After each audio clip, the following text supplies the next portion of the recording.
Hola, hola, ¿qué tal amigos y amigas del canal? ¿Cómo andan? Espero que todo muy bien. Ernest, ¿qué tal por ahí? ¿Todo bien? Hola Juan, hola a todos. Todo en orden por acá. Me alegro, me alegro. Acá venimos con un poquito de frío, yo ya estoy con no sé qué más ponerme y eso que tengo abierto este, el gas también, que me tengo que acordar de apagarlo porque si no la voy a quedar en vivo y en directo. Bueno, Ernest, la otra vez hablábamos de videojuegos, de entretenimiento asociado a la salud y hoy traemos algo del entretenimiento pero con polémica, con claro oscuro, con grises, con matices, con una problematización que se hizo en la década del 50 en relación a los cómics y su posible, digamos, no sé cómo decirlo, posible creación de patologías o agravamiento de ciertas patologías en niños, en adolescentes. Estamos hablando de un psiquiatra germano-estadounidense llamado Wertham que denuncia en la década del 50 que los cómics podrían estar creando delincuencia, que podrían estar creando, no te reí, pero bueno, así se armó un quilombo bárbaro con respecto a eso, delincuencia y que podría estar creando como perversión infantil, adolescente, que los cómics tenían mensajes ocultos, que en algunas cosas ahora vamos a ir desarrollándolo un poco más, parece que tenía algo de razón, por eso digo que había como claro oscuro, que no todo es blanco o negro, que no era como el malo de la película, sino que había algunas cosas que bueno, que parece que el tipo se preocupaba en serio por la salud Claro. mental de los niños y de los adolescentes. Vos Sí, estuviste viendo algo de eso también. sí. Yo o sea, vos me compartiste en Claro. su momento algo sobre el doctor Wertham y yo estuve como mirando muy por arriba quién había sido. Yo desconocía la historia, Sí. pero de este psiquiatra, eh, que, claro, es contemporáneo del inicio de los cómics, ¿no? Porque los cómics empiezan como a tomar fuerza a partir de la década del 30, ¿no? Sí. Y él, bueno, por el contenido, entiendo yo que de los cómics, que era esto de contenidos a veces de terror o de crímenes, se podía asociar a las historias en las novelas gráficas como corruptores de la mente de los jóvenes y que los llevaran a tener una tendencia hacia la violencia o hacia cometer actos delictivos. Entonces, en ese contexto es donde él dice, tenemos que cuidar a la juventud de que no caigan, Se digamos, corrompa. víctimas, claro, de una corrupción mental. Lo cual me parece interesante, ¿no? Es interesante porque el tipo, como vos decís, no lo dice desde un lugar moralista, eh, sino desde un lugar casi que el tipo quería hacer prevención en salud mental. Bueno, se podría decir que sí. Se podría decir que sí. Hablando un poco de la historia, bueno, los cómics arrancan en el siglo XIX. O sea, a fines del siglo XIX empiezan a aparecer como algunas historietas cortas, algunas viñetitas, pero más que nada en periódicos, ¿viste? Todavía como que no es esta masividad que tenemos hoy en día, que absolutamente en todos lados te encontrás algo de superhéroes y cómics, sino que aparecían como una cuestión de entretenimiento, así más sencillo, lectura rápida y barata, sobre todo porque al estar en periódico, que inclusive está relacionado un poco con el manga, que el manga inicia en estas publicaciones de la Shonen Jump, que son de un papel muy muy barato, muy descartable, que los japoneses lo tiraban a la mierda y que hoy en día valen fortuna porque son las primeras publicaciones de los mangas icónicos como, no sé, Dragon Ball, como el que se te ocurra apareció primero ahí en Shonen Jump, y, y por eso era muy barato, se compraba, llegaba a todos lados y empezaba como aparecer un poco en el discurso popular, ¿no es cierto?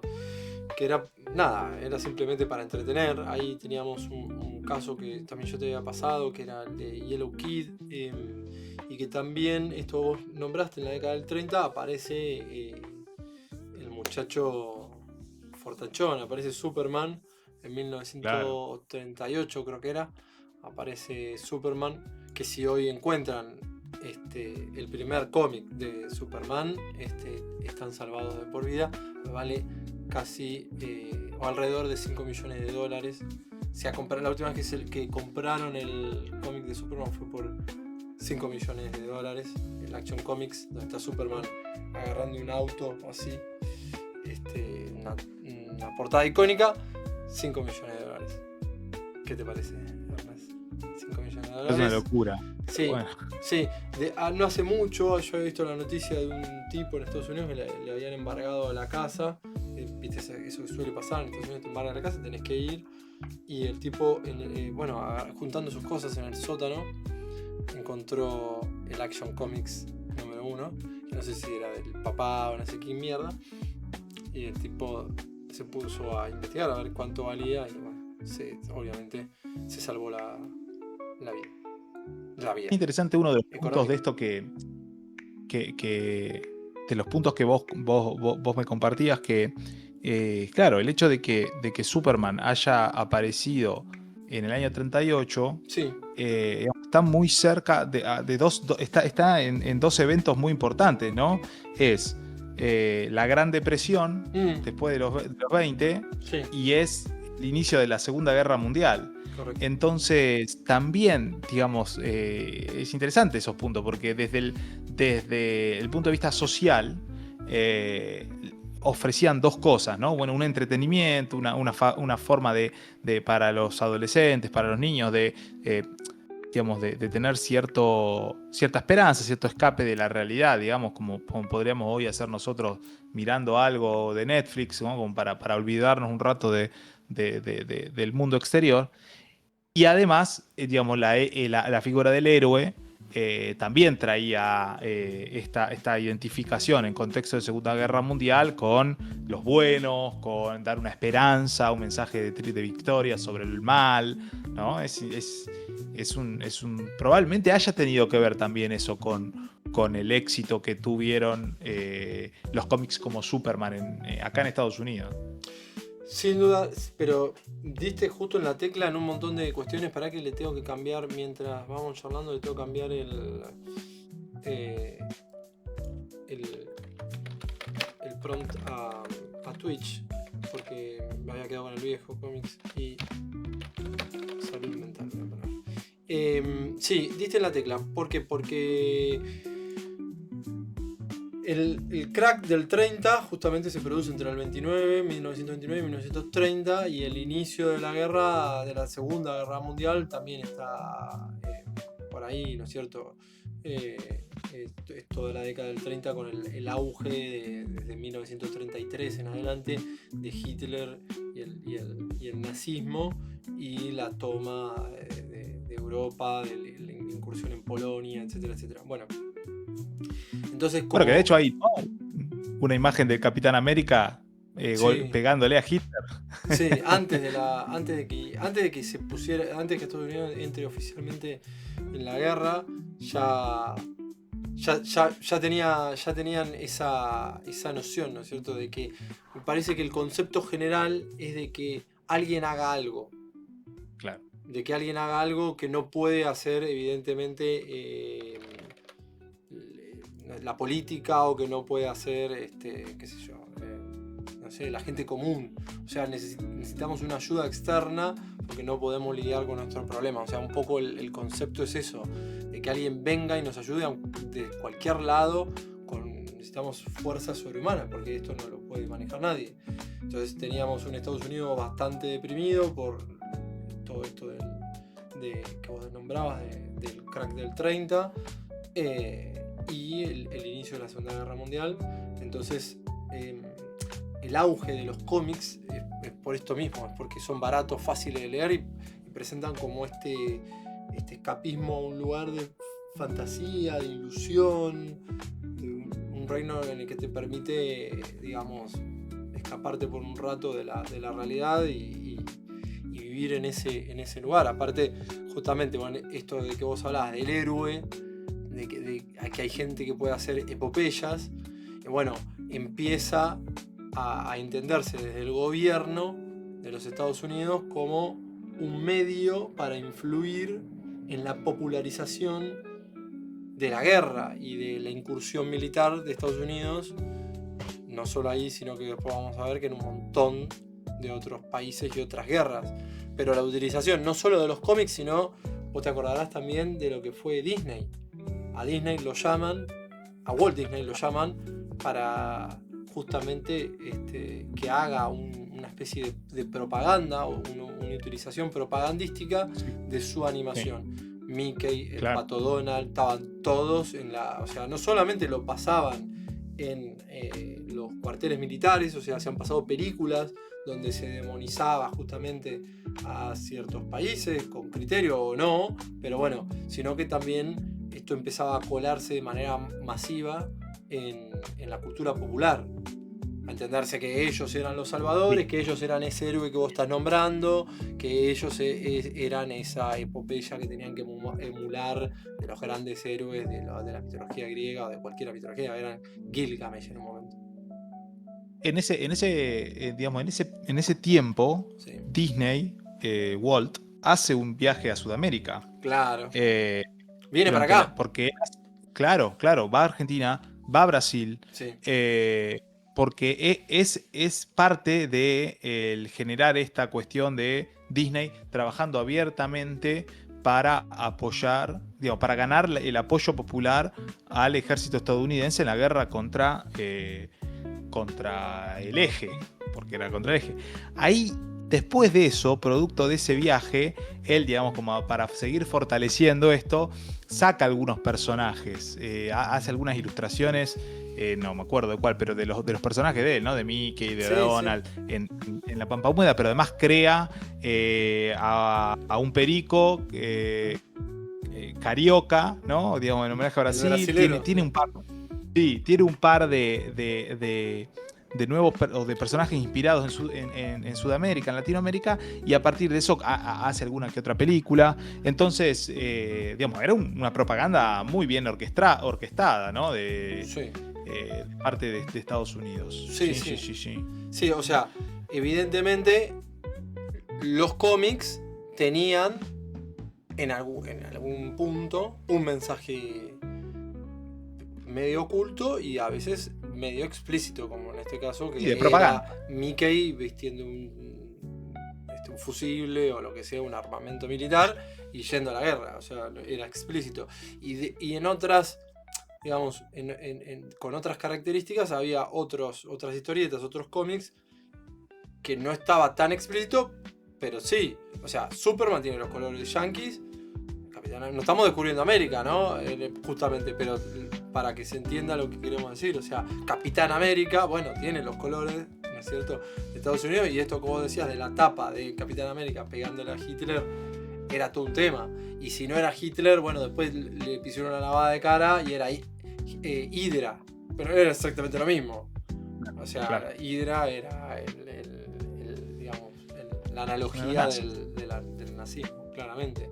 O sea que, de alguna manera, sí intentaba promover un nacionalismo, un patriotismo, una idea de nosotros somos aquellos héroes que van a combatir el mal, y intentaba desde el sustento de los cómics potenciar esa idea, ¿no es cierto? Y de que la gente acepte la guerra como algo que se tiene que hacer, como algo que es justo y necesario.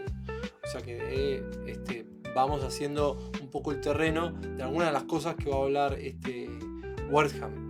Además de que, bueno, ahí en los cómics se presenta muy claro el enemigo y lo intentan colocar lo mismo en estas emulaciones que hacen a Oriente, a los japoneses, a Alemania, bueno, lo que para los estadounidenses era distinto y no les gustaba, lo han puesto ahí, y después eso mismo lo hemos visto en películas. Rambo, Rocky. O sea, Rambo ha peleado contra todos los que Estados Unidos puso de la vereda enfrente. Rocky 4, ¿quién va a olvidar Rocky contra Iván Drago? O sea, es como cae el muro de Berlín, ¿no? Gracias exactamente, al de Rocky. Es exactamente eso. O sea que la utilización de la plataforma de los multimedios es algo que se cae de maduro. Pero bueno, Wertham, entonces, como viendo un poco este panorama, que el tipo empieza a ver que hay unos mensajes ocultos, empieza a hacer unas entrevistas, a tratar con niños y adolescentes, parece que él llegó a la conclusión de que los cómics estarían influenciando de mala manera a los niños y adolescentes. O sea, los corrompe, los pervierte, dice que bueno, que crea delincuencia. Es un poco esto que se volvió a tratar en la década del 90, que ya lo hemos hablado también, con los videojuegos. Cuando todo el Senado de Estados Unidos se puso a discutir sobre Mortal Kombat, cuando todos se pusieron a discutir sobre si había un caso de un pibe que había matado al padre porque decía que lo vio en el videojuego, no sé, Doom, Resident Evil o cual sea, o Mortal Kombat. Entonces como sí, que sí. Siempre hay discusiones, sea el tiempo que sea, de la influencia que tienen este tipo de entretenimientos en los jóvenes, ¿no? Y lo que es interesante para mí de Wertham es que el tipo era un psiquiatra forense. Entonces, al ser un psiquiatra forense, él estaba, digamos, ya su profesión estaba inclinada hacia el estudio del crimen, no sé si la palabra está bien, de la criminalidad. En la academia va a estar bien, porque a todo lo que le pongamos idad va a estar bien en la academia. No. Así que la criminalidad, podemos decir, digamos, obviamente, no es que un día se levantó el tipo, no le gustó la historieta que salió en el diario y arrancó, digamos, una campaña. El tipo tenía, digamos, una inclinación profesional hacia el estudio de la conducta delictiva. Y en ese contexto es en el cual él, digamos, hace su crítica, que es un dato que yo no tenía idea, no sabía ni quién era Wertham antes de que tocáramos este tema entre nosotros para charlarlo hoy. El tipo fue director del Hospital Bellevue, acá en Nueva York, y de hecho yo vivo muy cerca del Hospital Bellevue. Paso todos los días para ir al hospital donde trabajo yo, el laboratorio donde yo trabajo está en un hospital, en otro, pero para llegar al hospital donde yo trabajo, que es el Langón, tengo que pasar por el Bellevue. Paso todos los días por la puerta de ahí donde Wertham fue director. En el 36 fue nombrado director. Mirá qué bien. Claro. Sí. A ver, yo miré varios videos sobre Wertham y esto de los cómics. En todos los videos lo demonizan, pero hay algunas cosas que vale la pena rescatar, porque ya te digo, parece que es un personaje que no sé si tiene una intención tan mala.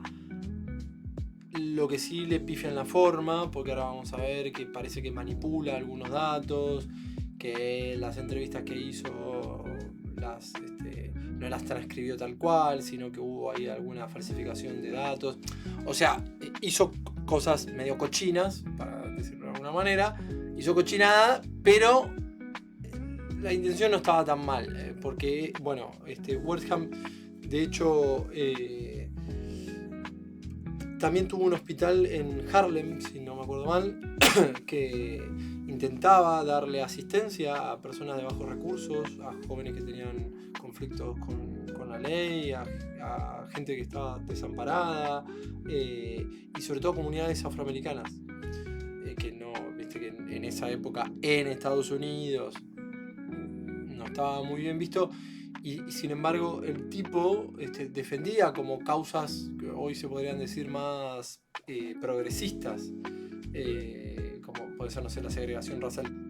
Entonces es como controvertida, controversial la figura de este Wertham en este sentido, porque bueno, por un lado parece como ultraconservador de derecha y que quiere censurar los cómics y que está todo mal y no, vayamos por el camino de leer solamente, no sé, fascículos que tengan que ver con lo que dice Estados Unidos, que es lo que hay que leer, y sin embargo no, tiene esta otra faceta que va, si se quiere, más del lado de la izquierda y no tanto de la derecha. Bueno, es que de hecho él es acusado de comunista, porque eran los comunistas los que se oponían a los cómics. Mira. Claro, bueno, él después va a tener que ir a declarar a Estados Unidos porque él publica en 1954 a raíz de, o sea, el conflicto, digamos, como si estalla a partir de que él hace una investigación, entre comillas, pongo entre comillas por esto de la falsificación de los datos, pero escribe un libro llamado La seducción del inocente de 1954. Entonces, en ese libro es donde el tipo vuelca todos estos datos que él dice que consiguió y habla, como justamente lo dice el título, de este abordaje que se hace desde estas plataformas para seducir, captar y corromper al inocente, que serían los niños, los adolescentes. O sea, que intenta cooptar y que intentan mandarle un mensaje y que intentan colar la propaganda, sobre todo en algunos cómics que ahora vamos a hablar, pero bueno, que ahí sostenía que los cómics promovían esto de conductas antisociales, violencia, problemas sexuales, desviaciones sexuales, que ahora las vamos a ver, la desobediencia civil, pero bueno, era un poco en lo que se basaba Wertham, y esto inclusive lo lleva después a un debate en el Senado de Estados Unidos, donde tienen que ir a declarar él y algunos editores de revistas como Easy Comics, con Gaines a la cabeza, y que tienen que ir a defender o no, a ver qué pasa. O sea, si es un tema nacional la problemática esta de los cómics. Vos sabés que hay un artículo que revisa un poco la historia esta y hace la aclaración que está buena, que es durante el tiempo que trabaja Wertham en todo esto, en esta defensa, los cómics empezaron a representar a los psiquiatras como personajes malvados, ¿viste? Ineptos, narcisistas. Entonces probablemente tenga que ver con Wertham, ¿no? Que nos emparentaron con el científico loco. El científico loco pasó a ser el psiquiatra loco en ese momento. Por ejemplo, el Doctor Strange, ¿no? El Doctor Hugo Strange es un psiquiatra loco en un momento. Deja de ser un científico loco. Y esto pareciera que es también en respuesta a Wertham. Sí, se crea como todo también un mito alrededor del tipo, como el psiquiatra conservador que no permite que los niños lean cómics. Por eso estamos haciendo algunas aclaraciones con respecto a este hospital que tenía en Harlem, esta asistencia a las comunidades un poco desfavorecidas, sí. empobrecidas, como los afroamericanos. Pero bueno, tenía algunas polémicas, vamos a entrar en algunas polémicas, que era, por ejemplo, consideraba que Batman y Robin tenían ahí una relación un poco homosexual. Sí. Y que... Bueno, pero el CONICET, hay científicos del CONICET que dicen lo mismo, ¿no? No habían salido hace un tiempo, ¿te acordás? No me acuerdo. ¿Quién? ¿Cuándo? Se pone en discusión, cuando salieron la asignación de becas, creo que eran becas doctorales del CONICET, en un momento fue un tema de debate porque habían encontrado que se había asignado, por ejemplo, se había aprobado el financiamiento, ¿sí?, de tesis doctorales que pedían becas, por supuesto, para estudiar. El título era algo con el ano de Batman. Por supuesto que en facultad de sociología, no en medicina o en o en una ciencia natural o ciencia exacta, sino dentro de las ciencias sociales, pero había habido algo como, no me acuerdo cómo ya era, fue en época, como se lo había probado en época de Alberto Fernández, algo del ano de Batman, y ese era, digamos, el tema de la tesis doctoral. Entonces, lógicamente, los opositores al gobierno de Alberto Fernández en ese momento, que son los que están hoy en el poder, digamos, en las redes sociales se discutía eso, por supuesto, estábamos poniendo plata, el CONICET paga, en vez de poner plata para investigar una cura para el cáncer, estamos financiando a un delirante que quiere hablar sobre el ano de Batman como su tesis doctoral. No me acordaba el tema anal, batianal sería. Pero no sé, ¿pero qué se trataba? ¿En serio del ano de Batman? ¿Pero qué hablaba del ano de No Batman? sé, porque lo único que se había visto. ¿Cómo hacía era él para ir al de baño? ¿Qué pasa? No. Espera.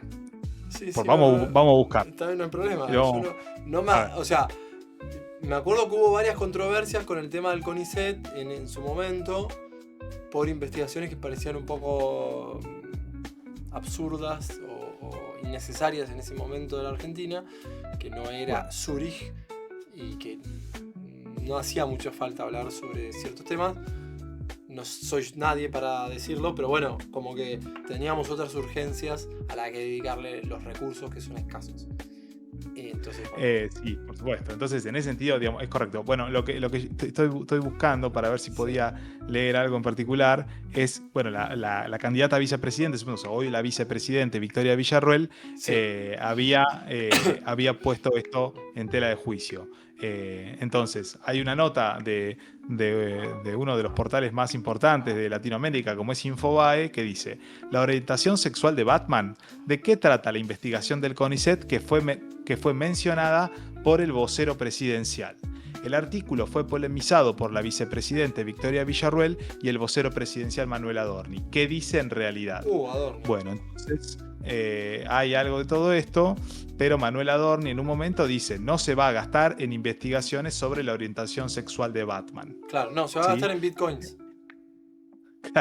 Claro, ahora ya, bueno, ¿qué puede decir ahora este muchacho? Pero en su momento estas eran cosas que decían otros, ¿no? Por ejemplo, Florencio Randazzo, que había sido candidato a vice, creo que de Juan Schiaretti, decía: nos interesa que el CONICET investigue las ciencias duras y las cosas que le van a dar prestigio a nuestro país.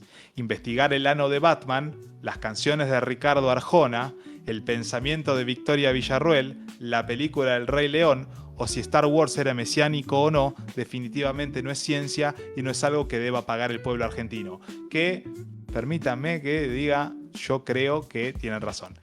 Pero ya cerramos con esto. La historia se remonta en realidad a 2019, cuando el periodista Eduardo Feynman expuso en la emisión de su programa de televisión el artículo, cita, Memoria queer e historieta anal, cuando el cómic nos abre el culo, entre paréntesis, y nos gusta, de Facundo Saxe, investigador del CONICET con doctorado en letras y especializado en teoría queer, un campo enfocado en las disidencias de género y sexualidad. Mira qué tremendo. ¿Qué título? Sí. Y acá aparece Facundo Saxe, investigador del CONICET, en este artículo del Gran Infobae. Saxe, que no tiene nada que ver con el de la vacuna, ¿no? No, Saxe con X-S-A-X-E. Aparece él con una remera de Batman puesta. 2 años más tarde, él hace una ponencia que se llama El ano dilatado de Batman. Apuntes a una investigación sobre archivos de odio y borramiento de las disidencias sexogenéricas. ¿Sí? Entonces es él... no me sigue, no sé. Me sigue claro, sin quedar claro cómo llega a la baticueva, por decirlo de alguna manera analógica. ¿Cómo entra el batimóvil en la baticueva? No me queda claro de qué trata el borramiento, pero ¿por qué? Porque se oculta. No tengo idea ni me interesa. No estoy entendiendo. No es de mi interés esto para nada. Pero sí sí que acá hemos tenido, y en pleno siglo XXI, hace no mucho, hemos tenido una discusión sobre el cómic, ¿no? Y cómo se utiliza dinero del Estado para financiar investigaciones en ciencias sociales que pareciera que hacen referencia a personajes de historietas. Sí, bueno, ahí ya nos metíamos con un tema que era la financiación de la pavada, por decirlo de alguna manera, Y sí. porque la verdad, Y sí. sí, no sé, está bien, yo no soy nadie y no, qué sé yo. El tema es que no estábamos en un momento como para estar tirando manteca al techo en algunas investigaciones que no sé cuánto le pueden aportar al general de la población. A la sociedad. ¿De qué manera? Bien, Sí. vamos a ponerlo así. Está bien que yo lo que voy a decir es reduccionista y es conservador, pero bueno, es un poco mi sensación. Mientras haya chicos con cáncer, la verdad que gastar en esto debería dar un poco de pudor, ¿no? Está bien, lo que digo es hasta populista porque no vas a solucionar, seguramente no vas a curar el cáncer infantil por no financiar a un sociólogo para que lea cómics y haga sus hipótesis. Pero algunos gestos a veces se esperarían de parte de la sociedad, y hay cierta parte que, bueno, no sé, lo vive de otra manera, le darán más importancia. Nos estamos desviando mucho el tema, pero yo me acuerdo, ¿vos sabés quién es Judith Butler? Sí, Butler, sí, la conozco. Butler, bueno, Sí. esta señora que es una de las grandes ideólogas de toda la, digamos, de lo que estamos viviendo hoy como corriente ideológica a nivel sexual, género, digamos, su pensamiento, que por supuesto está basado, ¿sí?, en interpretaciones de los grandes destructores de la sociedad contemporánea, que salieron de Francia. Ustedes ya saben a quién me estoy refiriendo, al Pelado y sus amigos. No. No, por favor, con el Pelado no. Bueno, pero una reinterpretación de las cosas que esos muchachos escribieron, sí. Simone de Beauvoir, Sartre y el Pelado, Foucault, son cosas que después llevan a Judith Butler a escribir y a teorizar sobre la cuestión del género. Y eso después toma repercusiones, tiene repercusiones en la academia. En la academia, digamos, en la academia americana, el pensamiento de los existencialistas franceses pesó mucho y define mucho hoy lo que estamos viviendo. Entonces, desde que está dando vuelta con tanto peso todo lo que ha escrito y el pensamiento de Judith Butler, por ahí este tipo de interpretaciones, como pueden ser las de nosotros, cómo vas a estar tirando dinero en cosas que por ahí ya no son bien vistas, porque lo que marca el tempo de la sociedad es otro, y es dar lugar a otras cosas.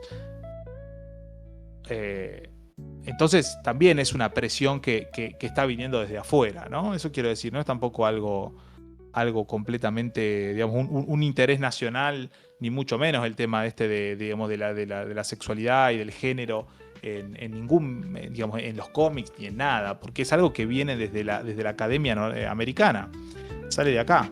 Vos sabés que diste un poco en la tecla con esto de que nombraste la baticueva de Batman, porque ahí estuve buscando también, y claro, voy a intentar ponerme un segundo en abogado del diablo, porque lo que dice acá dice que la investigación plantea que el cómic de superhéroes es una herramienta política que históricamente sirvió para imponer la heterosexualidad y borrar la diversidad sexual, lo cual no es tan cierto, porque yo le puedo decir, bueno, pero mirá, existen los X-Men donde más diversidad que ahí no hay, existen otros millones de cómics donde hay un montón de cuestiones. De hecho, ahora vamos a nombrar uno que era bastante polémico, pero porque tiene unos matices, que es Wonder Woman, la Mujer Maravilla, y su creador, que era un psicólogo. Hay una película hermosa, fue el profesor William Marston, un psicólogo que aparentemente habría inventado, él dice que lo inventó, el detector de mentiras, y que tenía una relación abierta, entre comillas, con 2 mujeres. O sea, era una relación de A3 estamos hablando de la década del 40, la década del 50, y era como una relación tripartita. Pero a él le gustaba mucho, junto a sus mujeres, el sadomasoquismo. Y esto de atarse con cuerdas y por eso justamente el látigo de Wonder Woman viene de ahí, ¿no? Pero eso sí es en serio. Y entonces la acusación que tenía Wertham sobre Wonder Woman era bastante cierta. O sea, ahí hubo algo. Y de hecho los ropajes que usaba Wonder Woman eran los ropajes esos de cuero que se ponían y que se ponen, ¿no es cierto? Los que practican ese tipo de actividad sexual. Entonces, bueno, ahí había algo. Y de hecho las muñequeras también, o sea, había mucho mensaje oculto. Entonces lo que acá plantea, yo tampoco no leí la investigación, pero dice, bueno, el pánico moral de los 50, la acusación es que detalla como el psiquiatra Frederick Wertham, que es el que estamos hablando, usó a Batman y Robin para instalar la idea de que los cómics corrompían a la juventud, y la censura y el borramiento, que según el autor de la investigación, este site que vos nombrabas, argumenta que la industria borró cualquier lectura de afecto o deseo homosexual para proteger el negocio. Bueno, en su momento estamos viendo que algo hubo. O sea, si la investigación es eso, lo que pasa es que le habrá puesto ano porque habrá querido mover el avispero. Estimo yo, ¿no? Es como una metáfora teórica, no sé, que usa conceptos como una zona que escapa a la reproducción biológica tradicional, una cosa así. Entonces propone una lectura anal, o sea, una contralectura, de ir a contrapelo sería a lo contranatural, estoy ahora hilando, de la lectura clásica de la cultura, ¿no es cierto? Ir un poco a contranatura sería. Entonces analiza la Baticueva como un cuartel, no como un cuartel, sino como un espacio íntimo, subterráneo y oculto, que refugie una masculinidad que no encaja con la familia tradicional. Bueno, algo hubo, porque estamos viendo que se armó quilombo con Wertham y con esto de que Estados Unidos no o quería de que las cosas fueran de una manera y no de otra, y que quería, porque Wonder Woman tuvo realmente quilombo, o sea, para ser publicada tuvo quilombo, porque en los cómics iniciales, o los bocetos iniciales que tenía este profesor Marston, porque aparte era profesor de psicología, tenía toda esta idiosincrasia personal con respecto a la actividad sexual. Entonces había por parte de Estados Unidos, sí, una posición en donde decía esto sí, esto no. Bueno, ¿cuál era lo que no? Bueno, me parece que lo que no era lo que iba en contra de la tradición judeocristiana, de la familia, de la concepción familiar que tenía Estados Unidos en ese momento, de las prácticas sexuales, de la ideología política. Acordémonos de que después viene el macartismo y todo eso, o sea, después de la Segunda Guerra Mundial, cuando van en contra del comunismo. Entonces hay una posición, o sea, hay algo. Yo no digo que estuviera bien que el CONICET financie o no financie, eso no me meto. Insisto con lo que dije antes. Esto es una curiosidad, entre comillas, intelectual, derivada de la Academia Americana, impuesta, digamos, con una agenda un poquito más amplia, ¿sí? Reciclada desde la segunda mitad del siglo XX. Yo insisto en eso. Entonces, curiosidad o no, tendrán razón o no, es forzar un poco una interpretación para en realidad poner una agenda, ¿sí? De que se discuta la sexualidad, se discuta el género, cuando no era un tema, digamos, de discusión en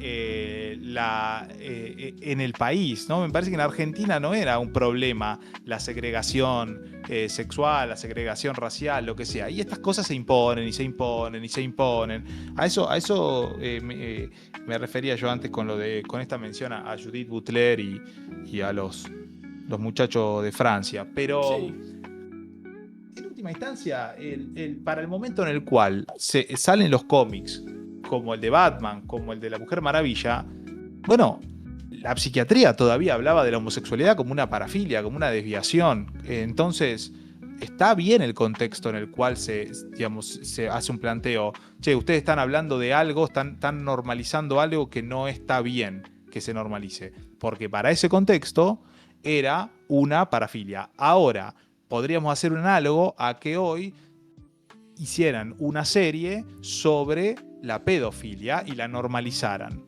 Y dentro de 50 años, cuando la pedofilia sea una práctica sexual aceptada, simplemente como una inclinación normal a tener relaciones sexuales con personas de aspecto juvenil o como le vayan a poner, bueno, se dirá, bueno, es que en ese momento se criminalizó. Quiero decir, son los tiempos. Lamentablemente, yo lo digo así y es muy fuerte. Yo creo que es algo que va a pasar. Yo creo que es algo que digamos, el rumbo de la sociedad contemporánea va hacia que lo que hoy nosotros decimos pedofilia, mañana sea una práctica, una orientación sexual más. Lamentablemente, lo digo porque yo tengo una posición tomada, como vos decís, judeocristiana. Pero bueno, yo creo que va para ese lado. Y entonces me parece que dentro de 40, 50 años se va a ver eso como lo que, digamos, de la manera en la cual hoy se puede interpretar digamos, la visión retrógrada o oscurantista o punitiva hacia la homosexualidad que había en la primera mitad del siglo XX, por ejemplo. sí, sí, está bueno nombrar las dos cosas, o sea, como que hay un tironeo desde una parte y desde la otra también, porque vemos que esa toma de posición y esa, digamos, marcada tendencia a establecer un tipo de familia, un tipo de orientación sexual y un tipo de ideología política, bueno, también hace un poco a que se borren otros discursos que en algunos casos, como bueno, el que vos decías, me parece bastante grave y que puede llegar a darse, porque tranquilamente el ser humano puede llegar a tratar ¿Qué de va para normalizar eso? eso. Pero Vos fijate hay otros que hace- no, y que no está mal plantearlo como... O sea, no está mal plantearlo así como lo estamos planteando, no sé si utilizar los fondos del CONICET, pero plantear como, a ver, ¿qué pasa con que no hay en los cómics o no hay en estas plataformas o no hay en lo multimedial una narrativa que, bueno, que represente a otros discursos, ¿no es cierto? Otras palabras, otras formas de pensar? Yo no lo veo mal y de hecho cuando salieron los X-Men se armó un quilombo, pero lo que pasa es que hay formas más orgánicas y menos orgánicas de presentarlo. Vos veías cualquier serie de los 80 de los dibujos animados y había formas de plantearlo y formas de introducir la diversidad de una manera más orgánica, si se quiere. Como por ejemplo en Dungeons and Dragons había un negro, un rubio, un colorado, una nena, un nene, un no sé qué. En los dinoplatívolos había lo mismo. En el Capitán Planeta había uno de cada continente. Ya nombré a los X-Men. En todos los dibujos donde había varios integrantes adolescentes, estaban representados todas las formas. Había un colorado, había todos. En Ranma y medio. En Ranma y medio, en Dinosaurs, que también había representación de todas las etnias y no estaba como forzado, o sea, estaba ahí y no pasaba nada. En He-Man tenía She-Ra, está bien, lo pusieron después, era para vender muñequitas, sí, es verdad, pero no parecía como muy forzado, o sea, también la mujer tenía poder, también, pero bueno. También digo que había cosas que se intentaban censurar como lo que estamos marcando. O sea, evidentemente había algo de decir, che, esto sí, esto no. Y de hecho, siguiendo con nuestra historia del amigo Wertham, lo que intentó fue restringir la circulación de los cómics, regular el contenido, y de alguna manera convencer a Estados Unidos, al gobierno, de que haya un mecanismo de filtrado en donde algunas publicaciones salieran a la luz y otras no. Y esto está hablando de, si yo te lo digo así nomás, sin contexto, uno podría decir, parece un gobierno, claro, un gobierno de los más oscuros de cualquier periodo histórico, pero vale la pena pensar, ¿puede salir todo a la luz? ¿Hay alguien que debe censurar o poner un filtro? En pos del libre, el de la libre expresión o de la cultura, ¿puede salir todo? ¿Todo cómic tiene que ver su publicación? ¿O hay alguien que tiene que controlar un poco qué es lo que leen los niños y qué es lo que no leen? ¿O eso tiene que estar en manos de la familia? O sea que en base a eso es interesante lo que Wertham publica. Hay un artículo que él publica en el año 48 y arma un simposio sobre este tema, la psicopatología de los cómics. Y en el artículo, digamos, hay una extracción que él dice dentro del artículo, ¿no? El aumento de la violencia en la delincuencia juvenil ha ido de la mano con el aumento de la distribución de cómics. Esa es una de las frases, digamos, donde él dice certero. Después dice, estos apologistas, o sea, se refería a los expertos que aprueban los cómics, funcionan bajo los auspicios de la industria del cómic. Y la última, está bastante claro que el 75% de los padres están en contra de los cómics. El otro 25% es indiferente o está engañado por la propaganda. Salió a matar, ¿eh? Salió a matar. A ver, la industria termina creando, en base a este quilombo que se arma, el Comics Code Authority, que es el código de autoridad de los cómics, que era un sistema de censura, ¿no es cierto? Que las editoriales tenían que aceptar algunas directrices que tenían que ver con esto de que se tenía que regular la violencia, se tenía que regular la sexualidad, se tenía que regular no sé, la sangre, la violencia extrema. En la década del 40 yo me acuerdo que sale un poco lo que era The Creepy Show, Tales from the Crypt y todo eso, como que empieza a ver, bueno, y mostraban un poco de violencia más explícita. Pero claro, yo creo que es como todo, o sea, tiene que ser controlado por ahí por la familia que está a cargo de un niño y que dice, bueno, vos no tenés edad por ahí para consumir esto, pero que el cómic sí puede ver la luz tranquilamente y que sea comprado por una persona adulta. O sea, yo discrepo en cuanto a quién tiene que por ahí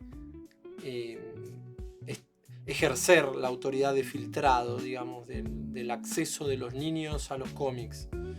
¿Vos crees que tiene que ser la familia? Yo creo que indudablemente tiene que ser la familia en base a su propia creencia. Yo no sé si tendría que haber una censura. Se ha censurado, pero en la década del 90 lo vivimos nosotros, Ernest. Dragon Ball fue censurado, Sailor Moon era censurado, Ranma y media, hasta las pelotas era censurado. Porque aparecía figuras desnudas, porque aparecía, bueno, y Magic Kid hizo tac, tac, tac, tac, tac, y cortó. Y bueno, ¿y qué pasa? ¿Entendés? Bueno, de hecho hay una remasterización de Dragon Ball que es Kai, creo que se llama, ¿no? Donde no hay sangre. Y sí. En vole. Sí, y claro, sí. Se recontracagan a trompada y no ves una gota de sangre. No, y es además, irreal. Además ahora vamos a ver que, bueno, o sea, recién ahí los cómics eran una cuestión incipiente. Digo, la Primera Guerra Mundial no había casi ningún cómic y se gestó igual. Y los grandes genocidios de la humanidad, no había cómics. Como para vos decir, bueno, las grandes guerras, la violencia es una cuestión que está desde el inicio de la humanidad. Es más, creo que cuando nacemos somos más pulsión de de violencia y de agresividad que otra cosa, y que después nos vamos moldeando un poco. Y ahora nos metemos un poco, si quieres, en la psicología. Pero, bueno, dice que la más afectada fue Easy Comics, que era una editorial de crimen y terror, que era lo que yo te decía, de esto de Tales from the Crypt, de cosas que tenían que ver con lo terrorífico y con la sangre y la violencia y qué sé yo. Y se fue censurando de a poco. La historia de... Sí. No, porque dentro de la historia de Wertham hay, digamos, está la parte cuando le responden desde los cómics, que eso también es interesante. A ver. Cuando él, después de la publicación de los libros y las audiencias en el Senado que vos nombrabas antes, los propios, digamos, la industria del cómic empieza a defenderse publicando editoriales, digamos, en las propias revistas, sacaban editoriales. Pero Stan Lee, ¿no? El viejo, el de Marvel, hace un cómic, una historieta que se llama El Maníaco Desquiciado, donde hay un personaje que es el estilo de Wertham, ¿sí? Que entra en la oficina de un editor de cómics para quejarse del contenido. Y entonces es el diálogo donde el editor de cómic intenta como convencerlo que no hay diferencia entre los cómics y los cuentos de hadas, que son una distracción ficticia de los problemas del mundo. Y la historia termina con el que era Wertham, digamos, el personaje ahí de Wertham, que se lo llevan arrastrando, a la rastra a los enfermeros, porque lo perciben como alguien que tenía problemas de salud mental. Entonces, sí, fue interesante la forma en la que... Sí, la que están libres.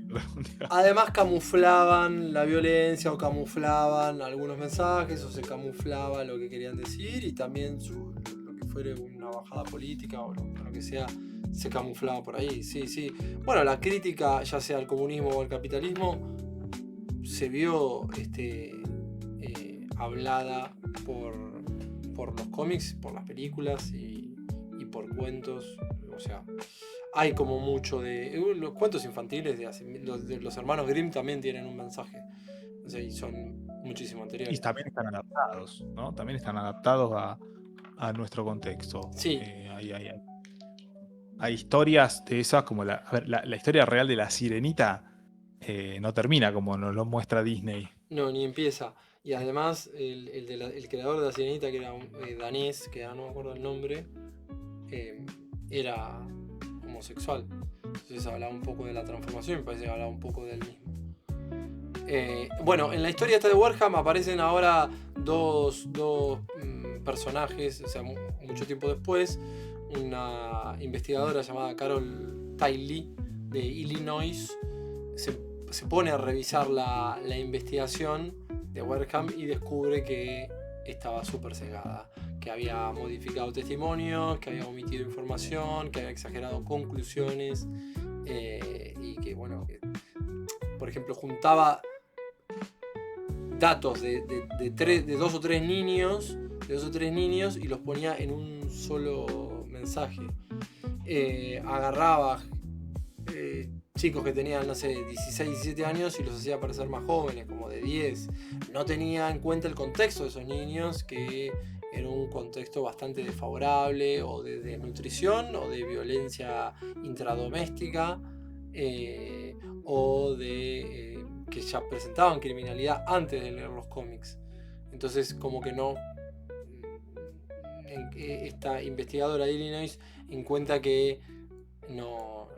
La investigación de Wertham estaba totalmente sesgada, y hubo otra persona que se llamaba Decker, que es un filósofo, Kevin Decker, que también escribió sobre la historia de Wertham, que pone un título también bastante interesante que decía el extraño caso del Dr. Wertham, como si fuera el extraño caso del Dr. Jekyll y Mr. Hyde, y está muy bien analizado, y como intentó contextualizar, interpretar lo que había dicho Wertham, y que no tenía mucho sentido por esto, porque le da como esta contextualización que le faltaba o que omitió conscientemente Wertham. que también para reivindicarlo un poco, en 1973 él publica un libro que intenta como reivindicar de alguna manera, que se llamaba The World of Fanzines, porque bueno, también hay un auge importante de los fanzines en Estados Unidos. De hecho, sí surgen cómics importantísimos y franquicias importantísimas como las Tortugas Ninja, que empezaron siendo un fanzine. Y ahí estudia... Sí, ¿qué diferencia hay entre un fanzine y un cómic? Un fanzine es una tirada más bien barrial, de poca inversión, más bien más amateur y que no tiene digamos la misma calidad y que no es algo más bien de distribución local. Eso es como un fanzine, es algo hecho de manera más amateur y que de pocas páginas, es como más bien un fascículo, una cosa así más bien corta. Claro. Sin tanta inversión. Entonces ahí como que muestra como cierta contemplación y que de hecho puede servir de sustento psicológico para adolescentes y niños que estén atravesando alguna problemática de salud mental. O sea, ahí intentó darle la vuelta y se presentó a lugares como una Comic Con y fue silbado por todo el mundo, así que no. Como que no le creyeron mucho a Wertham. No.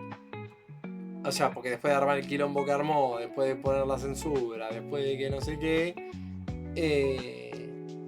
Bueno, sí. Pero bueno, ahí está lo controversial, ¿no es cierto? Porque no. Tiene como estas dos facetas.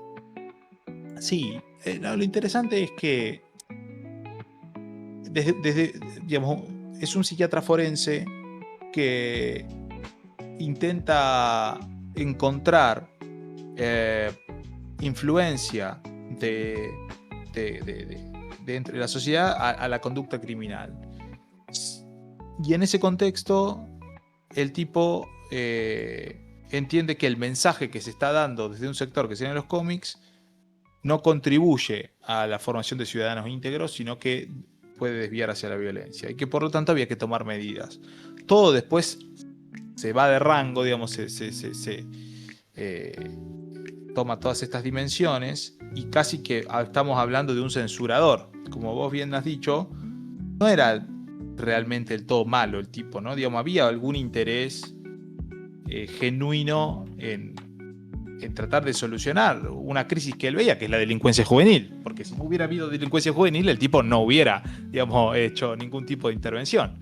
Entonces había una problemática social que él estaba observando y que era la delincuencia juvenil.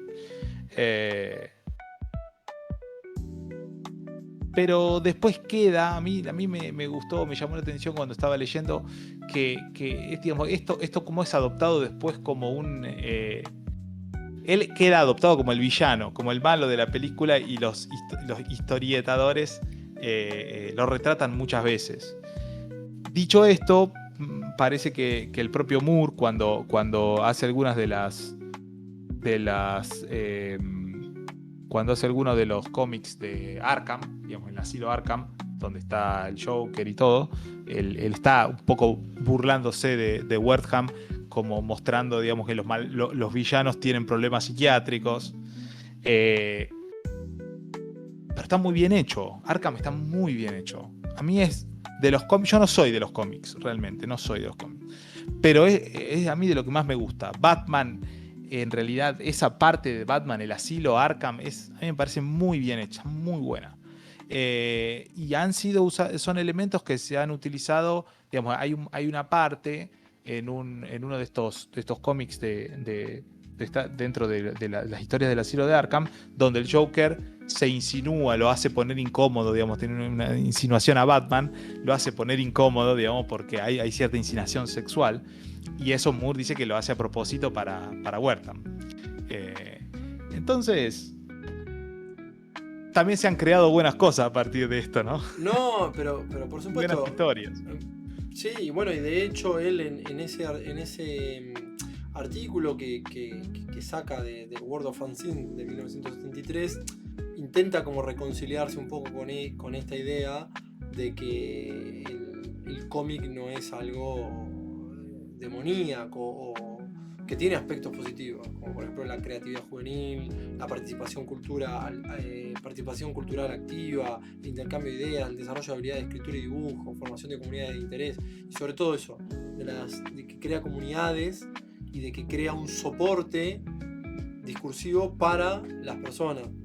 Esto también lo hemos visto, yo creo que en algún momento nombré, hoy no nos va a dar el tiempo porque por ahí ya nos fuimos un poco para meternos en la psicología profunda y quizás no es tanto el tema, pero sí puede funcionar como el héroe o el cómic en sí puede funcionar como un soporte de identificación en un Edipo ausente o difuso o con una metáfora paterna como difusa. Esto aparece más bien detallado en algunos casos, como por ejemplo el adolescente de Cartán, que fue un psicólogo post-freudiano, que se veía que había un adolescente que trata Cartán, que se sostiene, o sea, no genera una psicosis por una identificación con un amigo, y está muy identificado con el amigo, y hay algo que lo mantiene, digamos, que no es como si fuera una especie de psicosis funcional o una psicosis no desencadenada, mejor dicho. Entonces hay gente que vos ves que se sostiene a través de estas identificaciones con lo que nosotros llamamos el yo ideal, el ideal del yo. El ideal del yo. No el yo ideal porque eso es otra cosa. Entonces estos símbolos sí pueden funcionar como instrumentos de identificación subjetiva en el cual ciertas personas se sostienen, ¿no es cierto? Y se apropian de ciertos elementos y con eso transcurren, habitan. Entonces, bueno, ojo que algo hay en ese sentido. Si bien Warham nunca dijo me equivoqué, nunca dijo una retracción formal, o sea, moderó su postura y que fue bastante diferente de la de 1954, ¿no es cierto? Entonces, me parece que ahí tratamos de rescatar un poco a Warham y sin duda tratamos de rescatar a los cómics que decíamos, ¿no? Incrementan la imaginación, la comprensión narrativa, fomentan la lectura, transmiten valores, pueden transmitir valores buenos, ayudan a desarrollar y además se pueden usar en un contexto terapéutico. Sin duda. Porque la elaboración de un cómic, lo que implique elaborar un guión, crear un personaje, darle emociones a un personaje, darle una historia, desde ya que puede ser un elemento que se podría utilizar de forma terapéutica. Sin duda, en lo que se llama terapia narrativa se puede utilizar excelentemente bien, se puede utilizar en algunos instrumentos, como hemos visto a través de Dungeons and Dragons, en la terapia de rol, para, ¿no es cierto?, ver proyectivamente cómo se coloca el individuo o que el individuo se apropie de ciertos elementos para insertarlos en su discurso y salir de discursos dominantes. Así que bueno, nosotros ahí estamos viendo que no solo no promueve ni la delincuencia, ni la criminalidad, ni trastornos mentales, ni violencia grave.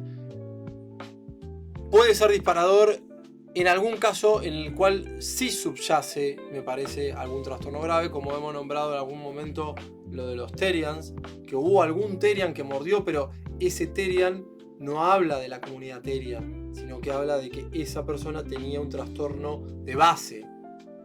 ¿Me entendés? O sea, como que es cualquiera que puede decir, hay gente que juega al fútbol y gente que juega al fútbol, hay gente que juega al fútbol y es asesina. No, bueno, pero no es asesina por jugar al fútbol. Es que esa persona tenía una conducta antisocial de base. Bueno, que es, si querés, para hacerlo un poco más real, es la estigmatización que pasó con los rugbyers. Claro.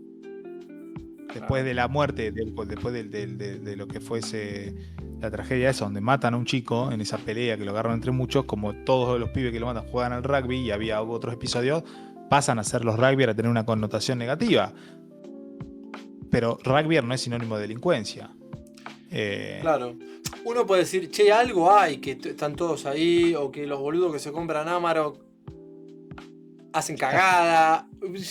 Tantas cosas juntas, uno da a pensar, pero no es la Amarok el tema, ni el rugby. O sea, es que viene de base, viene de la familia, viene de la sociedad, viene del efecto Pigmalión, viene de las expectativas sociales, viene del estatus, del yo de la anunciación, de la parte donde yo soy tal cosa y me tengo que demostrar tal cosa, y sobre todo, bueno, la masculinidad y bueno, toda otra serie de representaciones sociales que hacen a que esas personas actúen un poco como actúen.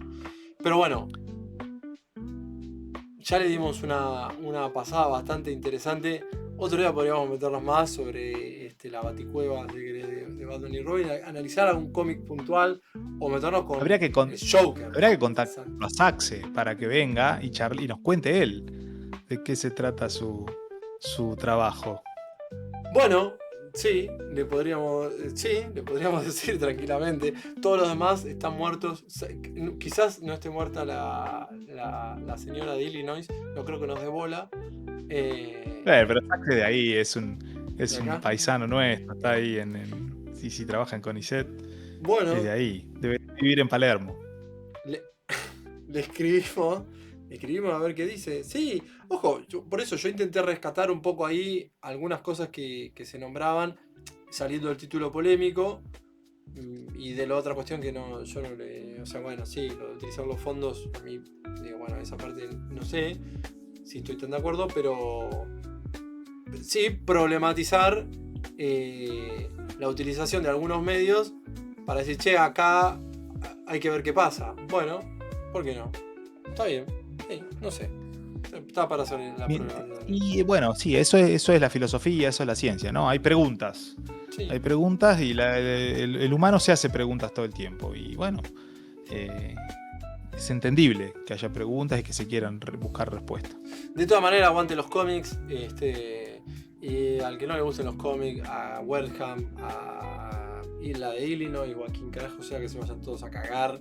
Es más, para mí, Wertham intentó ser un superhéroe. O sea, si me pongo 2 minutos en el rol de Zico, para mí intentó él como ser el guardián del centeno, ¿no? Como él ser el que protege a los niños y el que protege a la nación. Y para mí le tenía envidia anal a Superman y a Batman. Señores, sí. Hasta acá llegamos con los cómics y los superhéroes y no nos vamos a desviar al carajo. Un saludo a todos, gracias por estar ahí, Ernest, nos vemos. Nos vemos la próxima. Chao, chao.